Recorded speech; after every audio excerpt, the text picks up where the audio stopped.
Howdy, it's Rodfather. Another day on our travel blog, and we're now broadcasting from Paris. Paris, not Paris, Texas. Paris, France. Yes, I'm here. But it wasn't easy. We're going to get into that. It wasn't easy. So, we fly out of Dubai, which is a fantastic airport. Everything is impressive. The airport is like Las Vegas type. It's glitzy, it's glamorous, it's bright, videos, and it's relatively empty to be a large airport. And at 8 o'clock in the morning, we were able, let me just reverse a little bit. This is so true, so help me. Not that I'm fibbing on any of this, but from the time we left our airport to the time we were able to check in, go through customs, sit down, was just a little over an hour. Yes, I did, ladies and gentlemen, ladies and germs, an hour. An hour from the hotel to the airport. It's not like the airport is next to the airport. No, it's a mile. It's a drive. A little over an hour. So efficient, so new, so helpful. Contrast to Heathrow, or Heathrow as they called it in London, where it took us nearly 4 hours. Heathrow is a disaster. Shortages, employee shortages. There is no sense of order going through check-in. One check-in, then customs, and another line, then another line. And when you think you're done, there's another line. And if it wasn't for my kids, I couldn't do it. I wouldn't have been able to do it because I have knee issues, leg issues, and so I'm dreading coming back, and Heathrow is my only option. And they realize their shortcomings. And it's a large airport. So I'm telling you, Dubai, I was only there 3 days and only awake there 2. Well, 4 days and awake 2 because, we've been nonstop. London, North, we've just been nonstop. And I'm a baby boomer. So raise your fist if you're a baby boomer. I'm a baby boomer. We nap when we need to. And as much as I wanted to see Dubai, I was tired. It's 100 degrees in the daytime, 105 at night. I was tired, and I said, you know what? If I don't rest up, the rest of this trip is not going to go well. And so I spent a whole day in bed. Room service. And the fact that your dollar goes fairly far in Dubai, that helps a lot. So I had a lot of rest. And when we arrived in London, we picked a hotel near the airport where we could just have downtime. Because I could look at my son and daughter and tell they're like just out of it. Because they kept going. This Energizer Bunny said, see ya. I'm out. And so from the airport, we took the bus, which is great, to the underground. And we went to St. Pancras. I hope I'm saying it correctly. And where we waited several hours for our bullet train. Because my son likes to be there early. He's not late like me. And so we arrived and it was nice. It was air conditioned, which is grateful because if you come to Europe and you come to summer, understand it's nothing like the United States. In London or Europe, or not Europe, but in the UK and in France, maybe 3% of the whole country has air conditioning.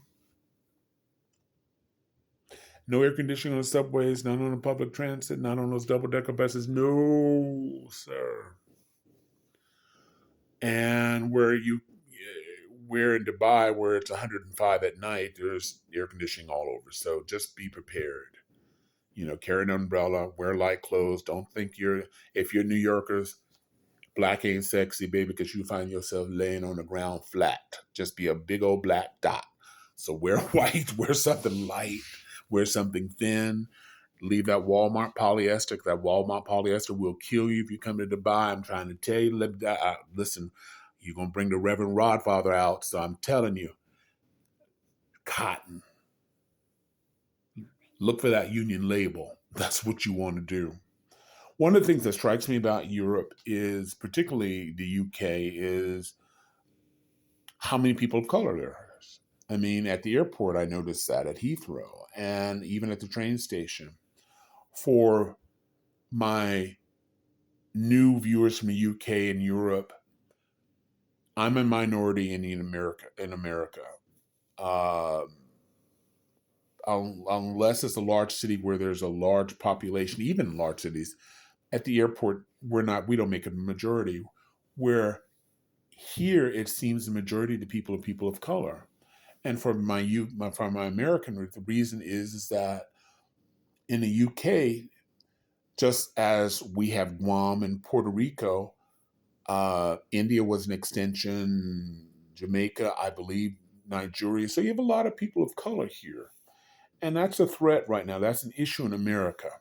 There are people who are afraid of what that looks like or what that might look like, and they would like to control it. And right now, they're trying to control it through immigration. So if you're a brown person, no matter where you came from, it's difficult currently to immigrate to the United States. But for the people here, um, Hispanics and Asians, meaning Indians, the birth rate is off the chain. And so at one point in the next few years,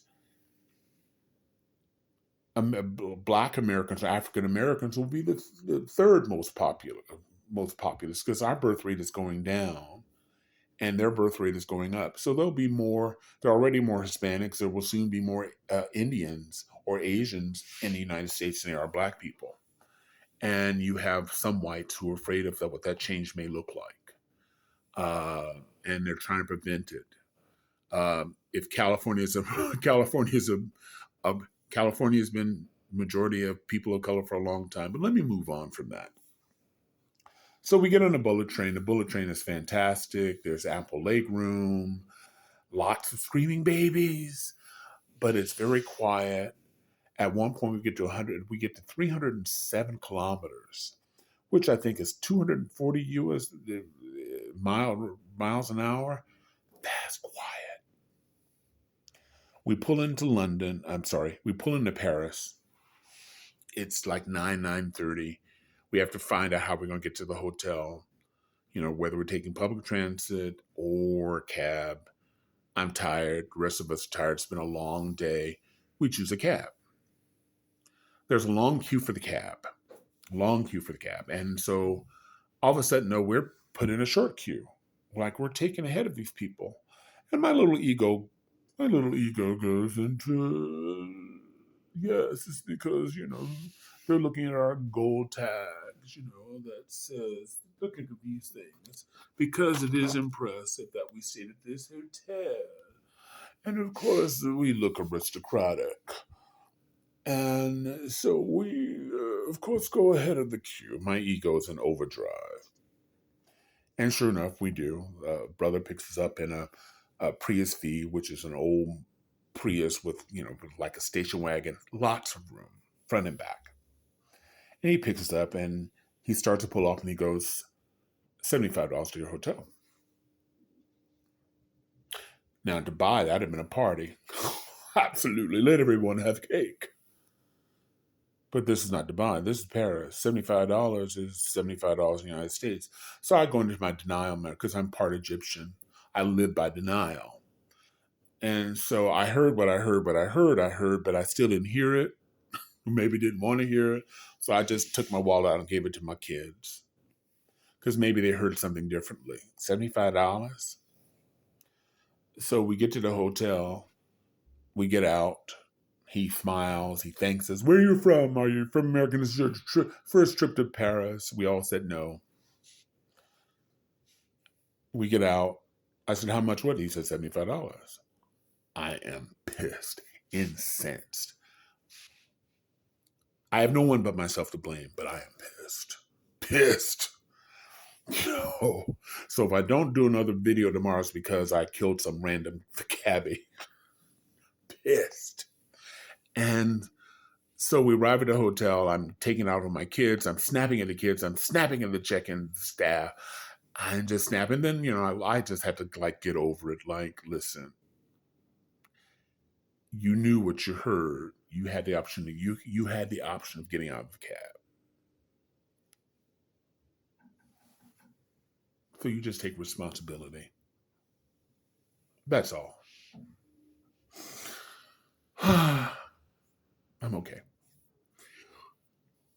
I noticed in Europe things close early. Restaurants are closing early. I'm tired. I'm trying to get my bearings. I got to go to Google Maps, and there's only a few restaurants opening, but I've got to run. And the ones that are open are super crazy. But there's a McDonald. Ba-da-ba-ba. I hate McDonald's. McDonald's and Domino's Pizza are just all over the country, all over the world. These are my least favorite restaurants, but they're open. One is a block away from me. I just have to figure it out where it is. 0.1 mile. Okay, I can do that with my big fat ass. I can do that. So I get there.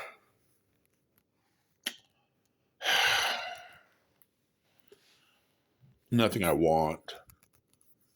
So I order a double cheese. They have something called the chicken Big Mac.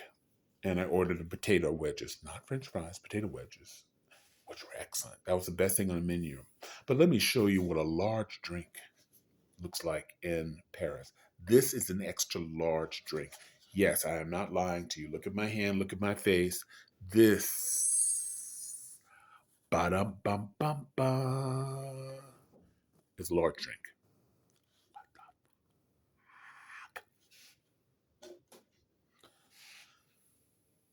$21 for McDonald's food I hate, which I didn't eat most of it because the chicken wasn't working. Potatoes is my favorite thing. I notice one thing I will notice about New York, in addition to the small portions, kill me now. I'm a big man. I'm hungry. Don't give me the small plate. And that should fill me up. I'm an American. Yes, I'm obese. So's your mama. Anyway, moving on. Please let me come back to America. But one thing I noticed is that they are very in tune to the state of the world in terms of global warming. The news here, the headlines here are just about global warming because there's a drought, a major drought. You have trains. You have the UK looks like California. It's golden brown. You have major rivers in Germany and other countries that are too low for ships to go through. It's just horrible, and that's the news here about the drought. And they're really progressive. They're doing something more so about global warming, and this is one of them. You start to see these more and more throughout Europe. This is this can of water. Apparently, these don't hurt the environment as much as plastic does. So if you notice, it says, if you can read it, it says no plastic water. And it's quite good. And you see these. And other measures are taking. There's no plastic straws. They're paper straws. This here is my ice bucket, which is paper. Melted cold ice water. The coffee cups are paper. And so they are being more aggressive towards this climate emergency, and there is one. That's why I kind of want to do my part and get an electric car. And if I buy one, I have a feeling that's what I'll get, because I want to leave the world a little better place for my kids and grandchildren and nephew, nieces, and other people who will be here will have to contend with this melting of the Arctic and melting of the things that I'm going to be gone when all this happens. But at least I can do my part. But moving on.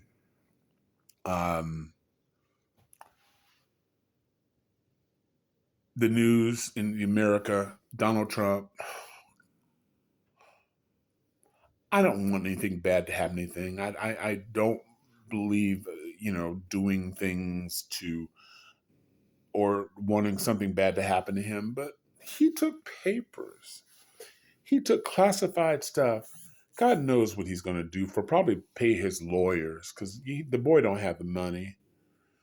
One guy on the news I was watching on the local French news here was this American came in and said, well, he did tell him to unseal the papers. Well, damn it, they had it already. They didn't need they didn't need anybody's permission. It's like, well, y'all around here eating the food, and you might as well have it. Y'all take it home.